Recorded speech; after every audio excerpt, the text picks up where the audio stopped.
Welcome to this evening's March 23rd Muskogee Parking Authority meeting.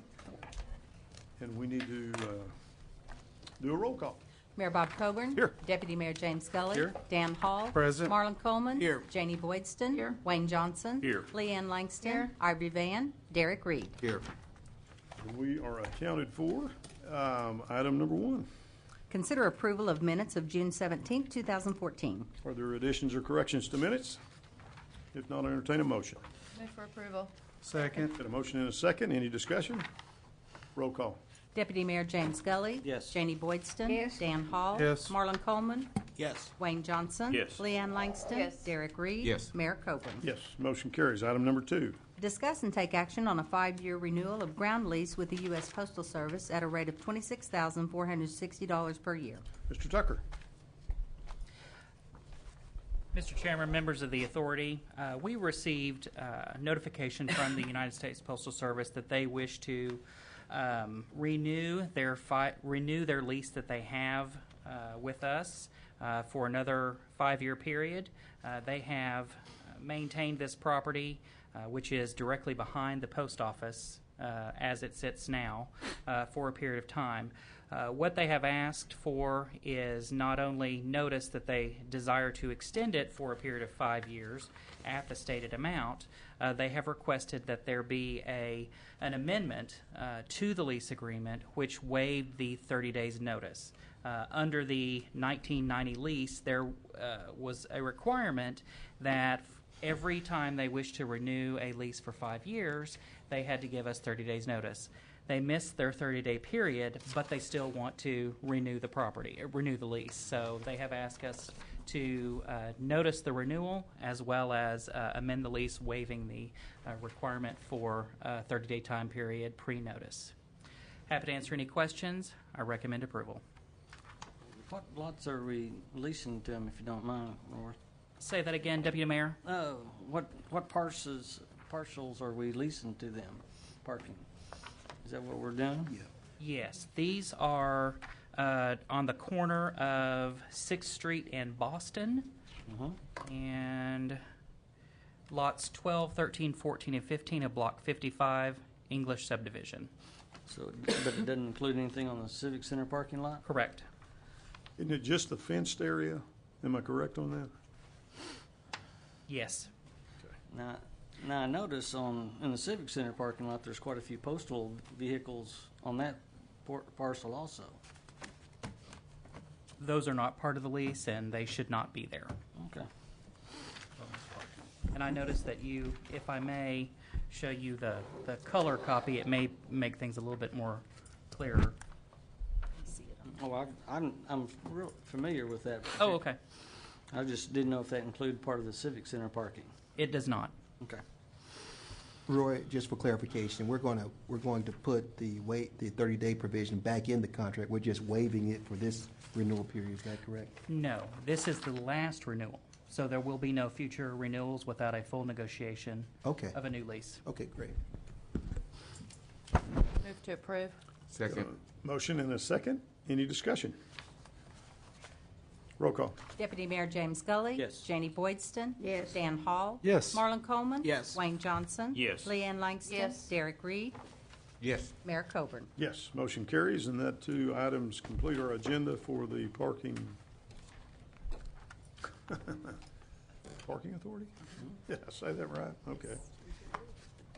So we'll adjourn the parking authority meeting and go to our city council meeting. And if you would join us, the invocation tonight will be by Council Member James Gully. Let us pray. Father, thank you for this day, and thank you for bringing this council together. Father, we ask for the continued healing of Ivory Van, our fellow council member, that he'll have good health and will be back with us soon, Father.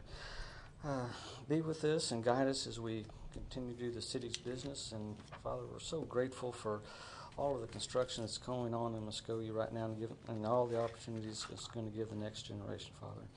We just ask all this in Jesus' name. Amen. Amen. Join us for the flag salute. Attention, salute, pledge. I pledge allegiance to the flag of the United States of America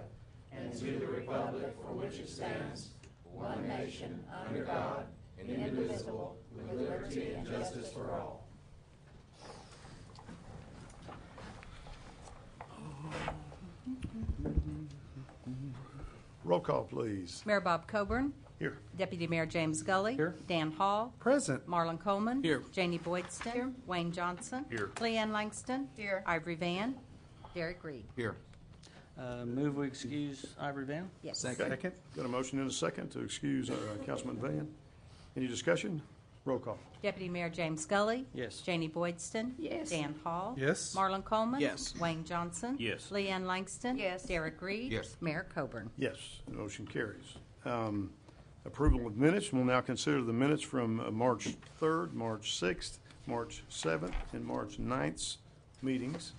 So 4 different dates in there.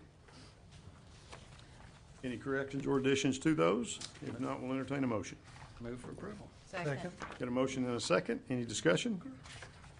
Roll call. Deputy Mayor James Gully. Yes. Janie Boydston. Yes. Dan Hall. Yes. Marlon Coleman. Yes. Wayne Johnson. Yes. Leanne Langston. Yes. Derek Reed. Yes. Mayor Coburn. Yes, motion carries. We'll now consider the consent agenda. And Mr. Tucker, I think you have a couple of things we need to move. Yes, if it pleases the council, we'd like to move item number 8 relating to the election resolution to be considered on regular agenda immediately following the ordinance relating to the franchise. Okay, we need a motion in that regard. Move for approval of. Second. We got a motion and a second. Any discussion? Roll call. Deputy Mayor James Gully. Yes. Janie Boydston. Yes. Dan Hall. Yes. Marlon Coleman. Yes. Wayne Johnson. Yes. Leanne Langston. Yes. Derek Reed. Yes. Mayor Coburn. Yes. Motion carries. Any other things that need to be moved? If not, we'll entertain a motion on the consent agenda. Move for approval. Second.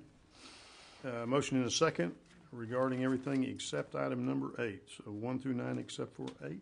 Any discussion? Roll call. Deputy Mayor James Gully. Yes. Janie Boydston. Yes. Dan Hall. Yes. Marlon Coleman. Yes. Wayne Johnson. Yes. Leanne Langston. Yes. Derek Reed. Yes. Mayor Coburn. Yes, motion carries. We'll now consider item number 10 from the regular agenda. Consider approval of an ordinance granting to One Gas Incorporated, acting by and through its Oklahoma Natural Gas Company division and its successors and assigns for a period of 25 years from approval and acceptance of this ordinance, a non-exclusive franchise and right to enter the public ways to install, operate, and maintain a distribution system within, along, across, over, and under the public ways of the city of Muskogee, Oklahoma, for the transportation, distribution, and/or sale of gas to consumers and the public generally in the city, defining the words and phrases therein, providing for assignment, sale, or lease of the franchise, providing that the city may enact an ordinance charging persons transporting gas through grantee's distribution system a fee on a calculated value of such transported gas, providing for use and repair of the public ways, providing for regulation of service, establishing depth of pipelines, establishing rights and duties in the movement and alteration of pipelines, providing for indemnification of city, providing for grantees' rules and regulations, providing for inspection of grantees' records, requiring grantee to pay a franchise fee or other compensation and the conditions of such payment, providing the time for performance by grantee, providing for recovery of attorney fees, providing for the conditions of franchise, providing for construction of this ordinance upon the invalidity of any part thereof, providing for the submission of this ordinance to an election of qualified voters of the city, providing for the acceptance of this franchise by grantee and both an effective and operative date thereof, repealing all other ordinances directly in conflict herewith, and providing for severability of provisions and applicability of headings or take other necessary action. Mr. Tucker, while Ms. Bates catches her breath. Mayor, members of council, as discussed in committee last week, we have before you an ordinance that would renew a franchise with One Gas for a period of 25 years. We have some new provisions in the ordinance that were not in the original 1990 version. First is the favored nation status. which provides that if another city or town of a certain population negotiates a higher franchise rate than we have, then we receive the benefit of that higher franchise rate. Currently, this rate, per the ordinance, is 4% of the gross revenue. We did have a provision in committee which included a reverse favored nation status, which provides that if the City of Muskogee negotiates with another franchisee for a lower amount, then One Gas receives the benefit of that. That provision was stricken at committee, so that is not before you in the ordinance today. Additionally, Deputy Mayor Gully brought up a point related to Section 7, the duty to move, alter lines. As you may remember, there was a provision in here that provided that in the event that a One Gas line was along any street or other location which the city required to be moved, that they had to relocate that at no cost within a reasonable time. The question was brought up whether we could define reasonable time. The Public Works Director, Mike Stewart, in committee mentioned that sometimes there is a substantial delay related to when we need a gas line moved. We have talked with Mr. Babcock and Mr. Stout, who are both here today from One Gas, on potentially including some additional language in the ordinance which would clarify that. Unfortunately, it doesn't seem that that would be a feasible method. So what we have, what we think may work and may help satisfy some of the concerns is if we prepare a separate memorandum of understanding which defines the term reasonable as it relates to Section 7. I think that will have an additional benefit other than allowing this to move forward. Since this is a 25-year franchise agreement, if what we determine later the definition of reasonable is may not work in 10 years, then we can go back and amend that memorandum of understanding to make some changes or clarify without having to amend the ordinance and potentially go back to a vote. Let me go ahead at this point and introduce Jim Stout from One Gas. As I promised in committee, they would be here to answer any questions, and so I'd like to turn it over to Jim just for a few comments and an introduction. Thank you, Roy. Mayor Coburn, City Council, first of all, thank you very much for having us this evening. And I think the most important thing that I can probably say tonight is how much Oklahoma Natural Gas Company appreciates Muskogee and how appreciation, I think, is the only way I can say it. We've been here for a long time. I've been with ONG for 30 years, and over the years I've had the opportunity to get to meet some of the current and former mayors, city managers, and councilors, and we really do appreciate the opportunity you've given us for 25 years to serve this community. And I don't want to make sure that we communicate that. As far as the franchise, I think Roy covered it pretty well. It's essentially the same as what we've had for the last 25 years. I think the favored nations clause is a pretty good protection, so that if things change, if something happens and ONG One Gas does accept a higher fee, then Muskogee would also have the same fee. So. Really, other than that, and by the way, on the, as far as the timing and relocation, I think the most important thing that I could say tonight is we're genuinely receptive and sensitive to any concerns you have about the way we operate, about the service we provide, about the way we present ourselves. That's very important to us. And so if it's a memorandum of understanding, however we need to do that, we've already had discussions with our senior management today, and they are very understanding and are in agreement. They're receptive. So whatever language we can come up with, I think the most important thing is we want to be responsive to the city. And Jim, if you could talk about a little bit about some of our preliminary discussions about what that MOU would look like. Yeah, I think, yeah, one of the things that's difficult about putting a timetable to relocation projects or line extensions or rebuild work, any of those things, they're all different. And each of them have their, each individual project has its own variables, as far as their time frame, even weather, availability, materials. There are a lot of things that go into that, so it's really difficult to say this is a legitimate time frame for this relocation project. And one of the things that I think would be real helpful is just for us to do a better job as far as the way we communicate, as far as the way we coordinate. And so one of the things, and by the way, let me say in that this isn't obligatory, but I've really appreciated Roy and I've appreciated Howard's professionalism, through this process, because it's not always an easy a process, when you talk about a franchise agreement with the city. So I appreciate, both of their professionalism and courtesy.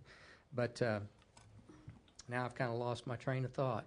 You were going to talk about the provisions that we talked, like the project overview. Yeah, one of the things that I think would be helpful would be that any time the city advises us that we need to relocate our facilities, would be for us to provide project overview that would include some detail about what it's going to create, what we have to do to be in compliance, and then include in that some estimated an estimated start date and an estimated completion date. And then as we go through that project, if there are obstacles or anything that would cause delays, we can communicate that to you, so so that whatever schedules need to be modified, or if the city can provide assistance, if there's some local obstacle that we're running into, I think that would be as helpful as as probably anything we could do, and that's what I would foresee that. That kind of process being included in a memorandum of understanding. Well, I know that we had some questions about timeliness and that type of thing, and I think if that's the best you can do, that's the best you can do based on what I'm hearing. So we'll work out an MOU that will, put some teeth in it and work with ONG. We haven't had any problems with them. I think there's been isolated issues, but nothing systemic. So. And a lot of my issues was, as we do a 25-year contract franchise agreement with other providers, we need to kind of look at this and develop the same thing going forward. I mean, ONG's always been a great partner for the city of Muskogee. And that was going to be my question. We're not limited to ONG should something happen later on. The non-exclusive franchise. That's correct. Yeah. Move to approve. Second. There's more to One go. thing, I have one provision that I would like, and that would be before we actually vote on this, is that there be a motion to amend the title of this ordinance to include an emergency declaration by inserting the words "and declaring an emergency" after "thereof" and before repealing in the last clause of the ordinance. It's referenced as an emergency, but it didn't make it in the title. Our charter requires that the magic words "and declaring an emergency" be in the title. It is very specific. So we need to make that motion before we make the approval. I withdraw my motion. And the second as well? Yes. Ian, were you the Yes, second? I- Okay. Now, do we want to restate that in terms of a motion? What I'd like to have is a motion to amend the title of the ordinance to include an emergency declaration by inserting the phrase "and declaring an emergency" after the term "thereof" and before the term "repealing." So moved. Seconded. Okay, now we've got a motion and a second we can work with. Is there discussion? And just to clarify, Mayor, this is to approve the change in the title, not to approve the ordinance. Okay. So then we'll need to come back and re-vote on it as well. Okay. Roll call. Deputy Mayor James Scully. Yes. Janie Boydston. Yes. Dan Hall. Yes. Marlon Coleman. Yes. Wayne Johnson. Yes. Leanne Langston. Yes. Derek Reed. Yes. Mayor Coburn. Yes. Motion carries. Now, we will vote on item number 10 on the basis of the agreement. Move to approve. Second. Got a motion and a second. Any discussion? Roll call. Deputy Mayor James Scully. Yes. Janie Boydston. Yes. Dan Hall. Yes. Marlon Coleman. Yes. Wayne Johnson. Yes. Leanne Langston. Yes. Derek Reed. Yes. Mayor Coburn. Yes. Motion carries. Now, do we need to vote on an emergency? Yes. Okay. Move for the emergency. Got an emergency. Second. Second. Motion and second. Any discussion? Only once every 25 years. Yeah, yeah. This is awfully confusing. Roll call.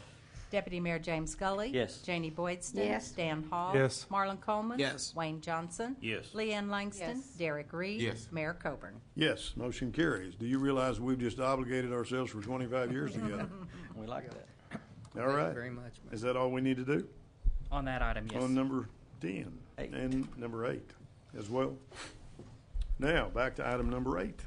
Approve a resolution authorizing the calling and holding of an election in the city of Muskogee, state of Oklahoma, for the purpose of approval or rejection of an ordinance of the city granting a non-exclusive franchise for an extended term of 25 years to One Gas Incorporated, a division of Oklahoma Natural Gas Company, as specifically set forth in the ordinance, or take other necessary action.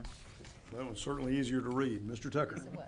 Mayor, members of the council, this is the resolution of the city council authorizing the calling of the election, which, as I mentioned in committee, will be held June 9th. We are required to give 60 days notice prior to the election to the election board, which is why this needs to be done prior to April 9th, being that the election will be June 9th.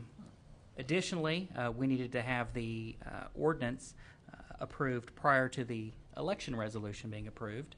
And we do have one modification in the ordinance, and that is to insert the clause declaring an emergency between thereof and repealing. So I'd like a motion to approve a modification of the ordinance by inserting declaring an emergency between thereof and repealing. And then if that's approved, we'll take up the resolution. Okay. So move. Second. Got a motion and a second. Any discussion? Roll call.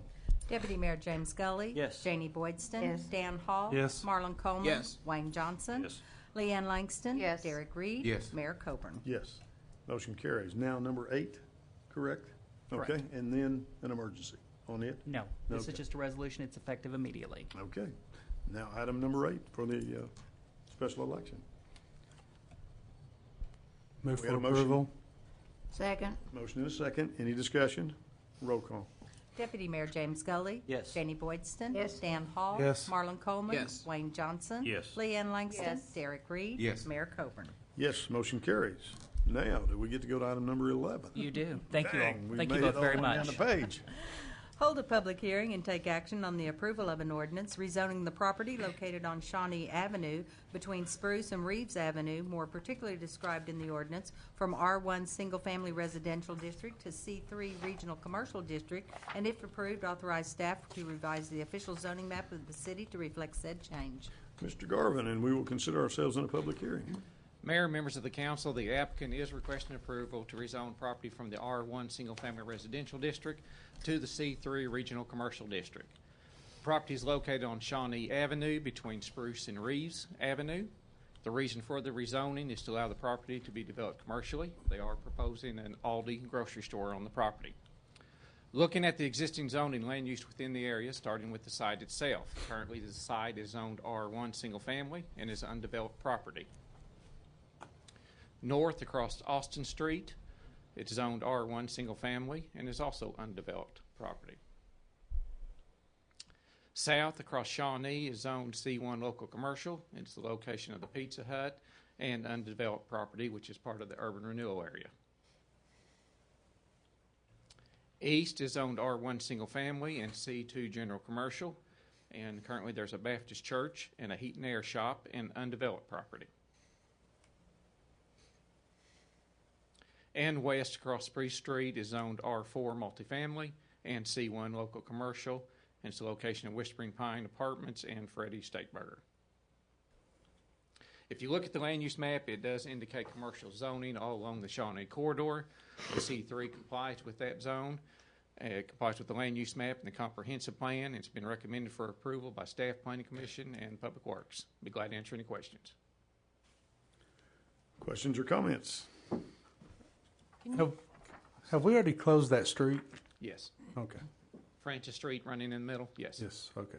And we did not have anyone to sign up to speak to this issue. So if we don't have a question or comment, we'll I had close the public. one more question. Okay. Can you kind of tell me which way this map goes? It's kind of hard to read. It was attached. Is that the floor plan, the site plan? I think so. The entrances are on Spruce Street. Which is where? So I this can't would be see any Spruce Street here. streets. This would be Okay. Shawnee. Spruce. Shawnee Avenue there. Were any of the rest of them better than this? It's just a blurry That's one? the or one they it's- sent me. The meantime, they're fixing to apply for a building permit, and I'll have a better site plan at that point. Okay. Thank you. It's just real hard to tell when you get them like this. Yes. Okay, Yeah, thank it you. wasn't a very good one. When you blew it up, it made it even worse. Yeah. All right. Thank you. That's all I have. That's all the questions? Okay, we will close the public hearing. Council have any questions or comments? Entertain a motion. Move for approval. Second. Got a motion and a second. Any comment or discussion? Roll call. Deputy Mayor James Scully. Yes. Janie Boydston. Yes. Dan Hall. Yes. Marlon Coleman. Yes. Wayne Johnson. Yes. Leanne Langston. Yes. Derek Reed. Yes. Mayor Coburn. Yes, motion carries. Item number 12. Hold a public hearing and take action on the approval of an ordinance rezoning the property located at 3501 Fond du Lac Street, more particularly described in the ordinance, from R1 Single Family Residential District to R5 Mobile Home District, and if approved, authorize staff to revise the official zoning map of the city to reflect said change. Mr. Garvin, and we will consider ourselves in a public hearing again. Mayor, members of the council, the applicant is requesting approval to rezone the property from the R1 Single Family Residential District to the R5 Mobile Home District. The property is located 3501 Fond du Lac Street. The reason for the rezoning is to allow a mobile home to be located on the property. Again, looking at the existing zoning land used within the area, starting with the site, it is currently zoned R1 Single Family and is vacant property. There was recently a structure that was demolished by the city of Muskogee on this particular piece of property. North is zoned R1 Single Family and R5 Mobile Home, and there's one single family dwelling and then several mobile homes. South is zoned R5 Mobile Home, and there's several mobile homes. East is R5 Mobile Home, and again, several mobile homes. And the same to the west, zoned R5 and mobile homes. Now, the land use map adopted by the city of Muskogee shows three classifications for residential. It shows single family, transitional area, and multifamily. The mobile home is considered residential use, but since it's not identified on the land use map, they are reviewed and considered on a case-by-case basis. So if you look at the aerial, you can see where the location of the site is, and as you can see, between Fond du Lac, Brewer, 34th, and 36th, all the property is currently being used for mobile homes. And as you can see on the other side of some of the streets, there are several mobile homes. This whole area is a mobile home park or individual mobile homes. So rezoning this property to a mobile home would not have a negative impact on the area. This item has been recommended for approval by Staff Planning Commission and Public Works. Again, be glad to answer any questions. On this item as well, we did not have anybody sign up to speak to this. So we will close the public hearing. Does council have comment or question? Move the approval. Second. Motion and a second. Oh, Yes, sir. never mind. I thought we were still in public hearing. I'm sorry. Roll call. Deputy Mayor James Scully. Yes. Janie Boydston. Yes. Dan Hall. Yes. Marlon Coleman. Yes. Wayne Johnson. Yes. Leanne Langston. Yes. Derek Reed. Yes. Mayor Coburn. Yes, motion carries. Item number 13. Consider approval of receiving donated funds from the Ruby family pledged to the Martin Luther King Center building project in the amount of $233,000 or take other necessary action. Mr. Brown.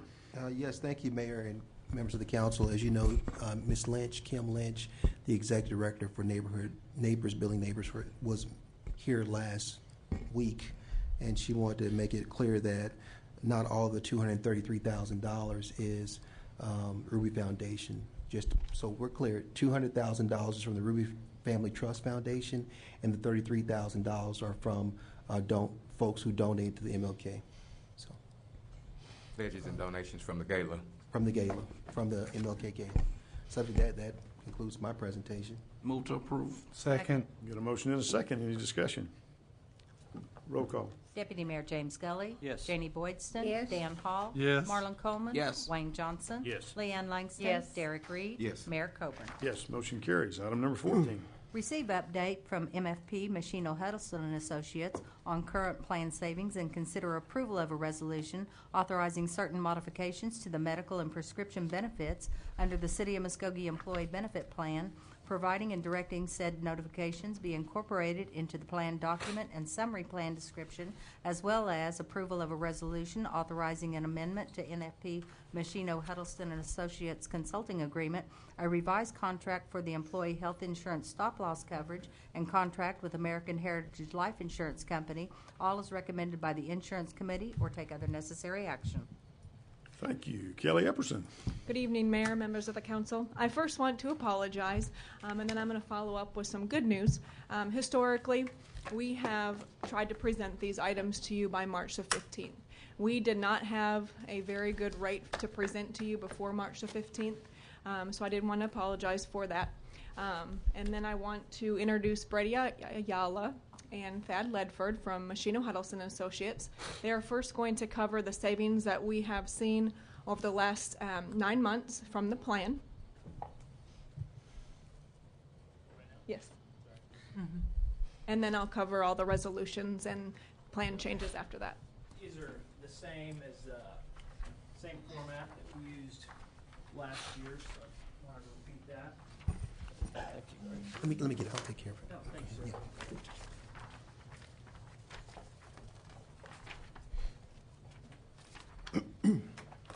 Thank you, Brady Ayala with NFP.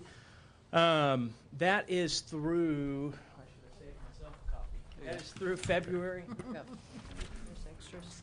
Thank you, sir. This is the discount analysis that we spoke about early last year. This is from May when we took the plan over and we moved to Blue Cross Blue Shield through February claims. You can see the allowable medical charges on the left. That is the actual discount percentage that we hit. You'll see that is substantially lower than the 41.7, I believe. Can you hand me that folder there, please? Thank you. That we initially targeted last year. If you remember, we negotiated some guarantees with Blue Cross around that number. So I wanted to make sure to highlight that and speak to that. We're at 46.9%. Those were the discounted charges and then the paid claims. In the bottom in yellow, basically we're to compare the savings. If we would not have moved, the goal was to take a look at that. You'll see the same allowable medical charges, that discount, the discounted amount, paid claims if we were under the old network contracts.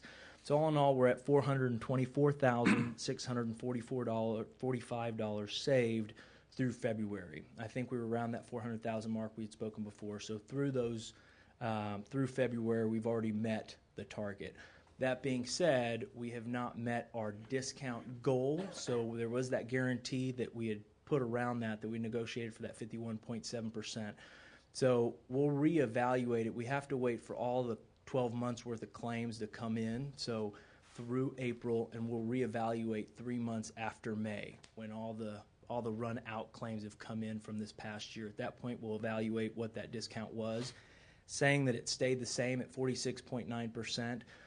Blue Cross Blue Shield will be refunding around $40,000. That's kind of at this moment what they've got at risk for not hitting those metrics that we had talked about. Any questions around the discount or the claims or the savings that we've achieved? How far did you miss, or how far did you go over the estimated dollar and cents goal? The claims were right on. So yeah, we're right on. And if you'll recall, when we spoke last year, when I project savings, I'm very, very conservative. So that 400,000 number we were talking about was very conservative. I was hoping to hit substantially higher.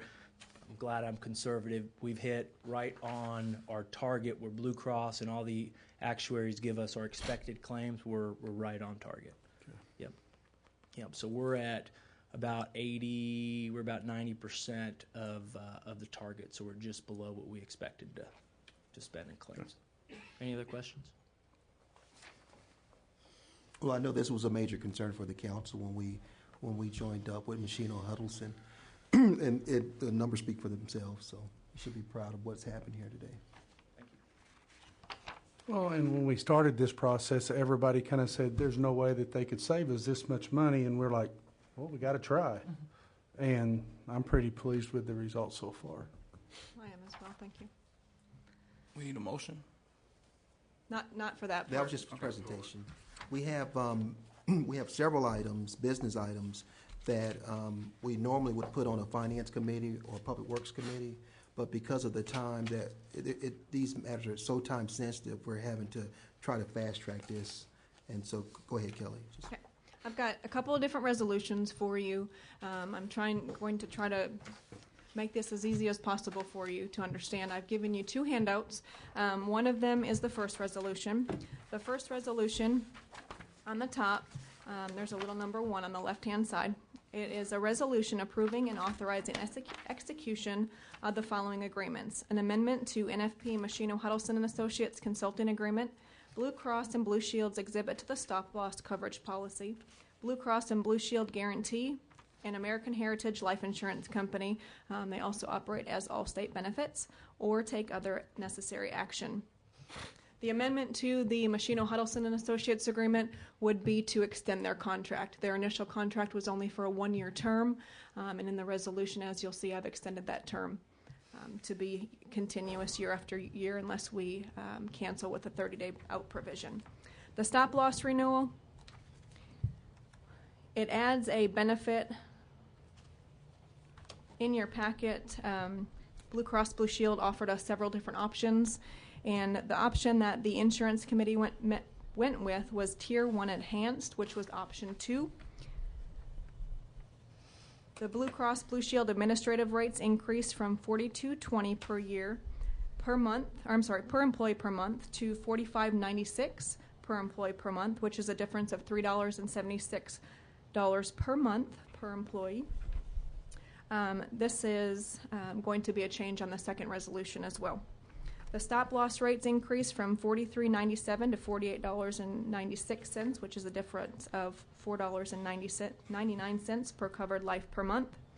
The Blue Cross Blue Shield guarantee, we're going to try to get that again this year, as we had last year, the 51.9% or 51.0%. We have not achieved that as of yet to get that from Blue Cross. However, we are going to try, so I did incorporate that into the resolution as well.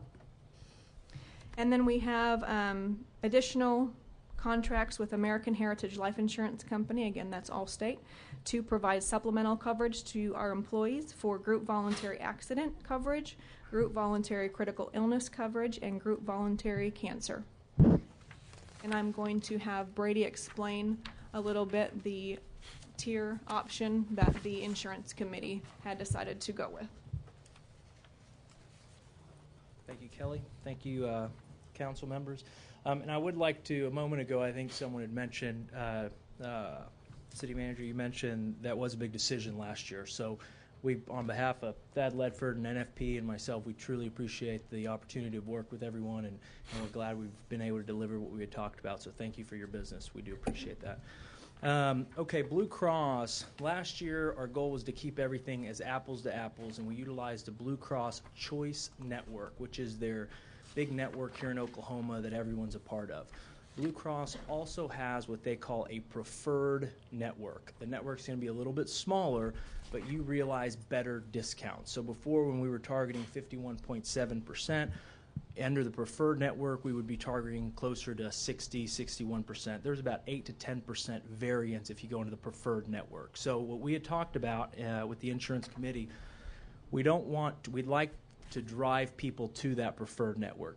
eStar, for instance, is in that preferred network. There's some hospitals and physicians in the Tulsa area that are in that preferred network. So it's still a very robust network, but in order to steer people there, what we talked about is using the Tier 1 network. They have a contract called the options, where you have the option to go into preferred or choice. We don't want to penalize anyone if they don't want to think about it. They want to stay in the choice network. They can do exactly what they're doing, and their cost stays the same, city's cost stays the same, everything's the same. Deductibles, co-insurance. If a member goes to the preferred network, they get an enhanced benefit. Whereas right now, you have your deductible, and then your total out-of-pocket is $36.50. Under that choice network, it would still be that way, just like it is today, because that's what they're utilizing. If you go into the preferred network, it is now $26.50. So if a member chooses to go into the preferred network and have services done, they'll save $1,000 on their total out-of-pocket cost. And that coinsurance amount is paid at 90% versus the 80% that it's being paid at now. Again, they stay choice. Choice stayed the exact same, but we added that preferred network layer and provided a better benefit. So, and it's a neutral cost to the city, because that's the other thing. Okay, well, they're getting a better benefit. Since the city capitalizes or captures that higher discount, by providing the better benefit, it's a wash. So it's... If you compare those in the preferred plan, those not in the preferred plan, how does that relate to people practicing medicine in Muskogee versus we're pushing people potentially to go outside of Muskogee? E-Star is in that preferred network. But physicians as well. I'm not sure. I can look that up. But one of the things that drove this, our analysis earlier in the year, as we watched throughout the year where people are going, I want to say our highest claims dollars, and I apologize, I don't have that right in front of me, but there is a tremendous amount of people already utilizing the preferred network. So we were able to identify that and say, you know what, a way that we can, thank you very much.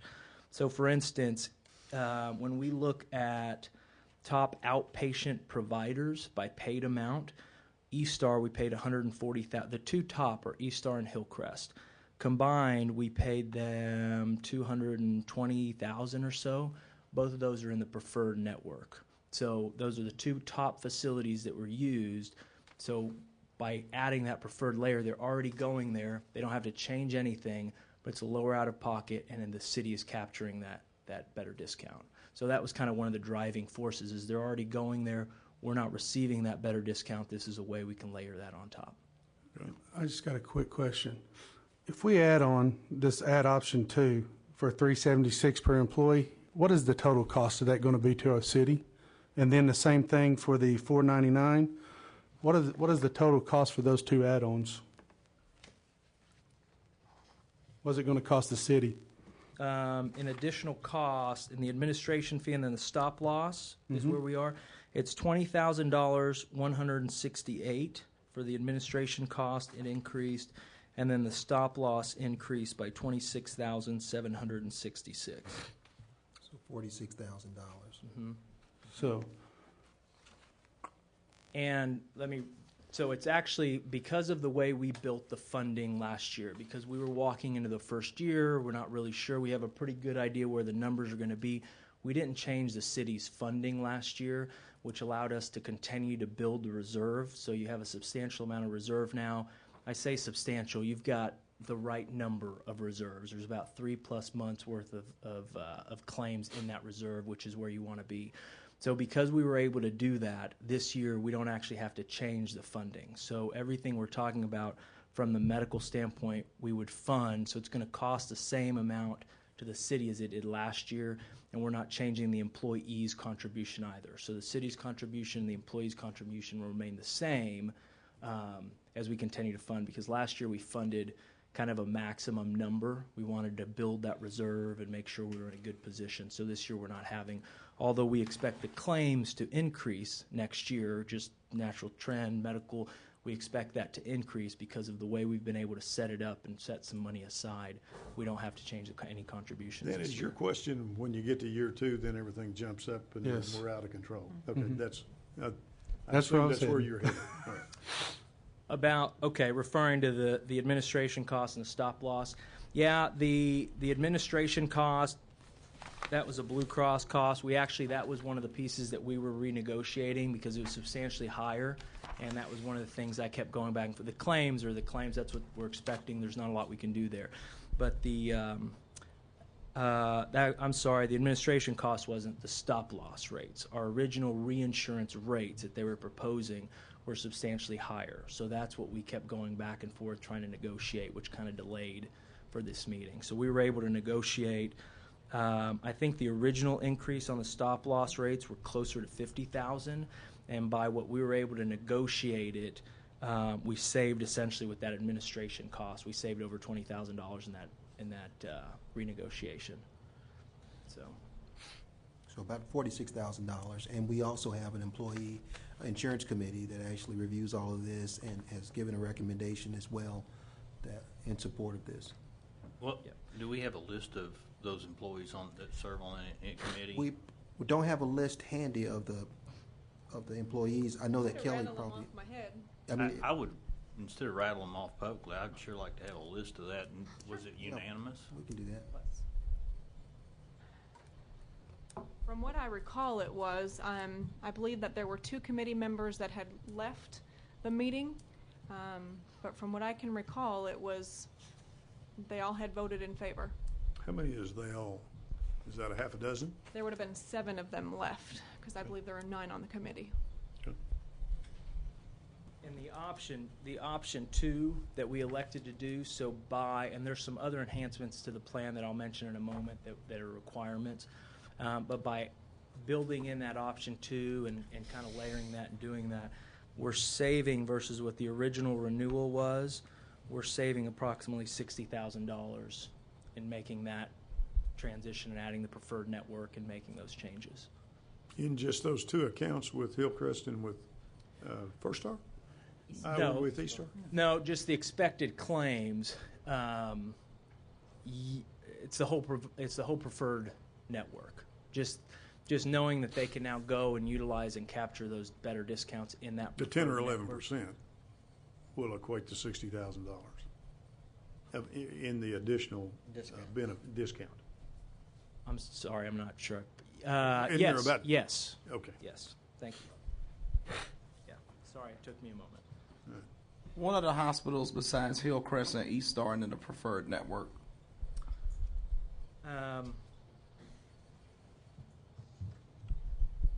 On this list, if I'm looking at the top 10 providers, top outpatient providers that were used, Children's Hospital is in it, Integris is in it. I'm not sure about the 2 lower ones. St. Francis and St. John are not in it. They've always been they're not in it, they're choice. Those are 2 of the bigger ones that will not be in it, but a substantial amount of the other ones are in the Tulsa area. In Oklahoma City, everyone is, from Mercy to Integris, St. Anthony's, OU Medical Center is. The only one in the Oklahoma City area that's not is Norman Regional. All the other major hospitals are. And they've signed up several other women's centers and clinics and things around the both Oklahoma City and Tulsa area. So they're continually adding to that network. And I'm assuming this will be publicized to the employees in terms of their new options. Yeah. And then the other part of this is it's not like the old HMO style plans where, okay, you have that smaller network and I have to go say, hey, I'm going to go there and I'm going to do this and this is my primary care physician. This requires no work from the member at all. If you don't want to think about it, if you go to that facility, you're going to get the better discount, better deal. You don't even have to think about it. You don't need to tell us ahead of time that you're going to go there or anything. It's just a big part of it is to start educating people on consumer health care. Okay, if I want to save money, I want to make sure I go into that facility and I'm getting a better deal. The member's saving money and then the city's saving money, and we're all working towards that goal. If they don't want to worry about it, they're anywhere. They can go anywhere they want. The other piece of that I'll mention, preferred and choice are Oklahoma-based networks. Once you go outside of Oklahoma, you're automatically on that blue card national network, and the members would automatically receive the best benefit, the better benefit. So, of course, all of that will communicate to all the members at open enrollment. And we'll get a copy as well, I'm assuming, just for curiosity's sake. Absolutely. Okay. Just on how those benefits break down. Give me the short version of what it means when it says group voluntary cancer. Yeah. Since we have so many incidents with cancer in Oklahoma, I'm just curious about what Absolutely. What that is. They're voluntary products, and you have some voluntary products currently, and we kind of did an evaluation. And these products, there's 3. They're worksite products. There's a voluntary accidents, an accident plan, a cancer plan, and a critical illness plan. These are all voluntary employee paid benefits. And for instance, the cancer, if you get diagnosed and it pays for different cancer treatments, things that you go to, it's all paid to the employee. If you have an accident, they file it, it pays to the employee. Same thing with critical illness. There's 5 major critical illnesses. If you have a heart attack, you get $20,000 check, so on, things like that. The mayor asked earlier about what physicians locally we're covered. Can we get all of that information also? Absolutely. Because I think that's important also. Yeah. Okay, let me ask I don't another have it question. handy, but we can definitely get that. Just to for you. your comment, and I know this isn't totally relating to this, but it is indirectly. KRATC, there was a huge concern about that still being available and that still being a good experience. Is that still considered a good experience for our employees? We have had some hiccups with KRATC over the last couple of months. We did lose Dr. Baker, so that has put us in a little bit of a doctor crunch. We get updates every week from the KRATC staff in regards to updating where they are in their recruiting process, where they are in their hiring process, if they have a doctor under contract. So right now they have 2 doctors that are in the credentialing stages for the clinic in Muskogee. We're hoping that will turn out positively. We have high hopes for that. We're in a lot better communications, and we have an educational piece coming to the employees on clinic utilization for the KRATC clinic. We have a high number of employees who have been diagnosed with diabetes, high cholesterol, and high blood pressure. And we want to educate the employees. If you go to KRATC, that's a free visit, and you'll get the care that you need. And we're also going to add some spins in regards to having your health checked every year by KRATC. So it's improving, and we're going to... Would you say there's a 70% acceptance rate? Would it be 80%? Would it be 50%? Can you tell that from by the numbers that you get? I can't. Provided? Okay. Not off. I'm not hearing complaining about it. I just was curious as to degree of satisfaction. Whenever there is a level of dissatisfaction, and I have expressed that level of dissatisfaction quite a bit the last couple of months, but they address our concerns. They assure us that they look into all of those concerns, and their customer service is good. Thank you for the sidebar. What are the employees doing without a doctor actually being there? There has been a doctor there on most occasions. Right. Last week, Thursday, when I met with the KRATC staff, I did ask for a list of dates when the clinic was closed or there was not a doctor available. They are going to take some proactive measures if there is not a doctor in place from last Thursday forward. But they, as far as I understand, they have rescheduled those appointments for when there was not a doctor to cover the clinic. Okay, and their contract is with? Their contract is with the city. With the city. Mm-hmm. So when we get to the point of extreme dissatisfaction, we'll just tell them goodbye. Yes, that's correct. Okay. Yeah, Kelly, I just want to ask a question. Will it be a doctor or a nurse practitioner or a physician assistant? Because Dr. Becker was a real doctor. They both, to my recollection, are doctors. Okay, so we're not getting a PA or a nurse practitioner.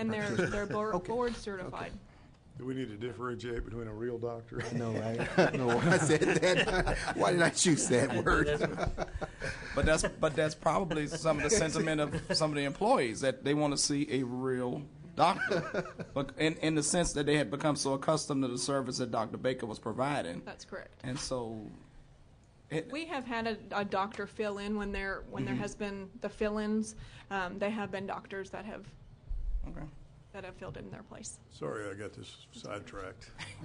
Hey, Kelly, do they do any kind of questionnaires like on the service that we're getting and how the employees feel about the insurance since the change? The insurance overall, sorry, switching from KRATC. No, we have not. We have not. I would like to see something that tells me how those employees how they're responding to us with the changes. Sure. and just kind of see their overall, if they're pleased or dissatisfied. The kind of level of satisfaction. Yes. Yeah, I Sure, think that'd be absolutely. When is open enrollment? We have open enrollment scheduled the 30th through the 3rd of April. They're all scheduled for next week. So this would be a good time to do it. We'll have Yep, all we the can do it employees. during open enrollment next week. We can hand them all a questionnaire form with their enrollment packets. I'd kind of like to know that information. How long is open enrollment? Well, our open enrollment education periods are next week. Okay. Open enrollment is actually April 1st through the 30th. Okay. And I think it's just really important that, as far as the insurance committee, that we have it new and fresh. Insurance is so critical now with everybody. I mean, used to it, we just didn't think about it. Now that seems to be the only thing we do think about is our health and insurance. And so I want to make sure that we have active members that are on that insurance committee, and then we seek out those that are really interested in being participants on that insurance committee.